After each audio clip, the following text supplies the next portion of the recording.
ভোগান্তি আর ভোগান্তি। সকাল 11টার অফিস, এখন বাজে প্রায় 11:30 তো এখন আমি জাস্ট কেবল মানে আমার গন্তব্যস্থলে এসে জাস্ট পৌঁছাইছি, এখনও উঠতে পারিনি। বাচ্চাদের স্কুলের পরীক্ষা ছিল, সকাল থেকে তো মুষলধারে বৃষ্টি, আর অলিগলি তো সব একদম ভেসে গেছে।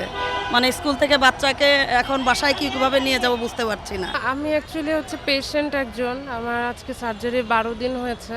তা আমি সেলাই কাটতে এসেছিলাম, না রিক্সা চলাচল করতেছে, পরে বাধ্য হয়ে এখানে আর কি পায়জামা তুলে হাতে জুতা নিয়ে চলাচল করতে হচ্ছে। বৃষ্টি হওয়ার সময় আমি সায়দাবাদ থেকে আমার তেজগাঁও যেতে লাগছে 3.5 ঘন্টা।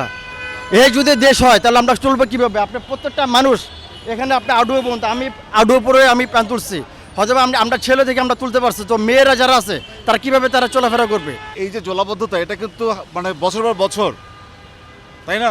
যে সিটি কর্পোরেশন থেকে শুরু করে সংশ্লিষ্ট যারা ডিপার্টমেন্ট কর্তৃপক্ষ যাদের এইসব দেখার দরকার, তারা কিন্তু প্রেস কনফারেন্স করে কথা বলে, বাজেট আসে, কিন্তু সমস্যা নাগরিকের কিন্তু সমস্যা হয় না। আমরা যারা আছি এই শহরে বসবাস করি, তারা এরকম অনেক সমস্যা জর্জরিত। বাট সংশ্লিষ্ট যারা কর্তৃপক্ষ যারা দেখভালের দায়িত্ব, তারা কিন্তু ওই পর্যন্তই ঘুরে ফিরে, বাজেট আসে, খরচ হয়, জনগণের ভোগান্তি থেকে যায়। এটার কোনো সলিউশন এখন